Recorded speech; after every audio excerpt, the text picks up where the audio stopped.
حزقیل 38واں باب۔ اور خداوند کا کلام مجھ پر نازل ہوا کہ اے آدم ذات، جوج کی طرف جو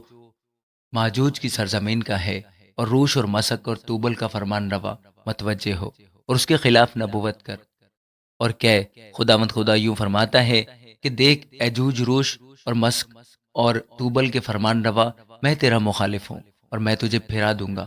اور تیرے جبڑوں میں آنکڑے ڈال کر تجھے اور تیرے تمام لشکر اور گھوڑوں اور سواروں کو، جو سب کے سب مسلح لشکر ہیں، جو پھریاں اور سپلے لیے ہیں اور سب کے سب تیغ زن ہیں، کھینچ نکالوں گا، اور ان کے ساتھ فارس اور کوش اور فوت، جو سب کے سب سپر بردار اور خود پوش ہیں، جمر اور اس کا تمام لشکر، اور شمال کی دور اطراف کے اہل تجرمہ اور ان کا تمام لشکر، یعنی بہت سے لوگ جو تیرے ساتھ ہیں۔ تو تیار ہو اور اپنے لیے تیاری کر، تو اور تیری تمام جماعت جو تیرے پاس فراہم ہوئی ہے، اور تو ان کا پیشوا ہو، اور بہت دنوں کے بعد تو یاد کیا جائے گا، اور آخری برسوں میں اس سرزمین پر جو تلوار کے غلبہ سے چھڑائی گئی ہے، اور جس کے لوگ بہت سی قوموں کے درمیان سے فراہم کیے گئے ہیں، اسرائیل کے پہاڑوں پر جو قدیم سے ویران تھے، چڑھ آئے گا۔ لیکن وہ تمام اقوام سے آزاد ہے، اور وہ سب کے سب امن و امان سے سکونت کریں گے۔ تو چڑھائی کرے گا اور آندھی کی طرح آئے گا، تو بادل کی مانند زمین کو چھپائے گا، تو اور تیرا تمام لشکر اور بہت سے لوگ تیرے ساتھ۔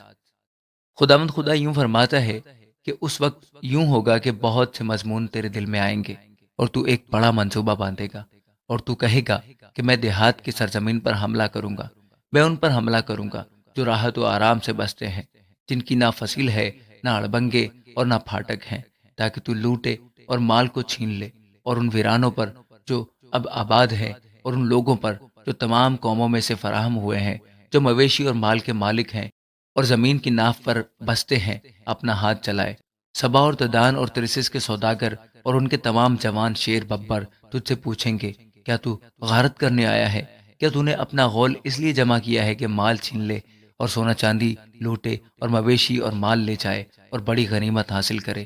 اس لیے اے آدم زاد، نبوت کر اور جھوٹ سے کہہ، خداوند خدا یوں فرماتا ہے کہ جب میری امت اسرائیل امن سے بسے گی، کیا تجھے خبر نہ ہوگی؟ اور تو اپنی جگہ سے شمال کی دور اطراف سے آئے گا،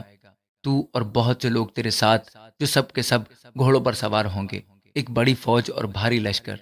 تو میری امت اسرائیل کے مقابلہ کو نکلے گا اور زمین کو بادل کی طرح چھپا لے گا۔ یہ آخری دنوں میں ہوگا، اور میں تجھے اپنی سرزمین پر چڑھا لاؤں گا، تاکہ قومیں مجھے جانے، جس وقت میں، اے جوج، ان کی آنکھوں کے سامنے تجھ سے اپنی تقدیس کراؤں۔ خداوند خدا یوں فرماتا ہے کہ کیا تو وہی نہیں جس کی بابت میں نے قدیم زمانہ میں اپنے خدمت گزار اسرائیلی نبیوں کی معرفت، جنہوں نے ان ایام میں سال ہا سال تک نبوت کی، فرمایا تھا کہ میں تجھے ان پر چڑھا لاؤں گا؟ اور یوں ہوگا کہ ان ایام میں جب جوج اسرائیل کی مملکت پر چڑھائی کرے گا، تو میرا قہر میرے چہرے سے نمایاں ہوگا۔ خداوند خدا فرماتا ہے، کیونکہ میں نے اپنی غیرت اور آتش قہر میں فرمایا کہ یقیناً اس روز اسرائیل کی سرزمین میں سخت زلزلہ آئے گا، یہاں تک کہ سمندر کی مچھلی اور آسمان کے پرندے اور میدان کے چرندے اور سب کیڑے مکوڑے جو زمین پر رینگتے پھرتے ہیں، اور تمام انسان جو روئے زمین پر ہیں، میرے حضور تھر تھرائیں گے، اور پہاڑ گر پڑیں گے اور کراڑے بیٹھ جائیں گے، اور ہر ایک دیوار زمین پر گرے گی، اور میں اپنے سب پہاڑوں سے اس پر تلوار طلب کروں گا۔ خداوند خدا فرماتا ہے، اور ہر ایک انسان کی تلوار اس کے بھائی پر چلے گی، اور میں وبا بھیج کر اور خون ریزی کر کے اسے سزا دوں گا، اور اس پر اور اس کے لشکروں پر اور ان بہت سے لوگوں پر جو اس کے ساتھ ہیں، شدت کا مہینہ اور بڑے بڑے اولے اور آگ اور گندک برساؤں گا، اور اپنی بزرگی اور اپنی تقدیس کراؤں گا، اور بہت سی قوموں کی نظروں میں مشہور ہوں گا، اور وہ جانیں گے کہ خداوند میں ہوں۔